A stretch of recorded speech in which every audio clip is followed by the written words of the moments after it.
Your 21-year-old self, if you can imagine boarding some sort of majestic magic carpet and being transported back in time to a point where you can have a conversation with a 21-year-old version of yourself, what would that person think about the outcome of the person presented in front of them?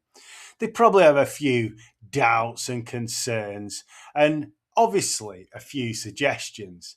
And we have about five really good points that the 21-year-old might say to you so you can ultimately get on and have an ultimately better life.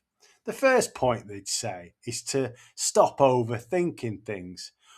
21-year-olds take things and fly by the seat of the pants. They're not worried about the ultimate consequences and they just get on with life and get stuff done.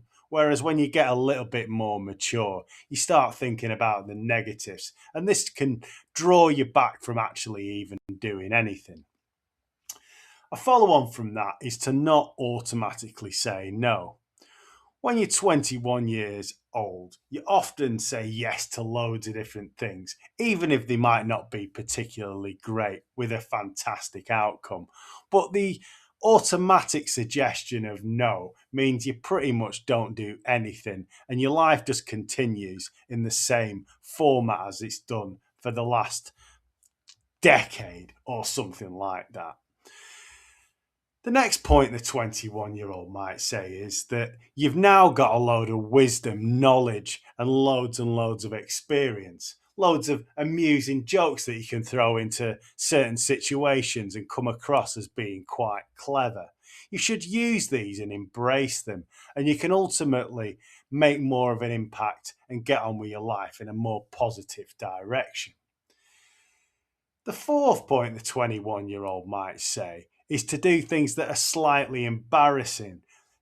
Wear a pair of Speedos or some sort of vest with a motif across the front that you probably wouldn't think about doing now. But as a 21-year-old, it was probably a bit of a laugh.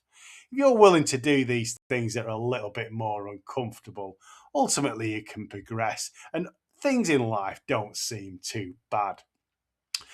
And the final thing is to focus on the things that really matter. When you're 21, you start looking to do things that are pretty fun. You're not thinking too much about mortgage repayments or writing a will. And if you can focus on things that are fun, interesting, and they actually matter to you, you're probably going to have a more enjoyable life.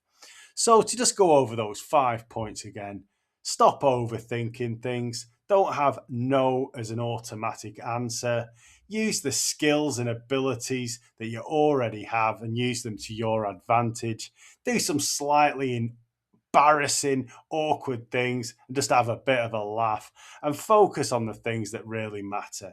And if you think like a 21-year-old, you're probably going to have a much, much better outcome in life.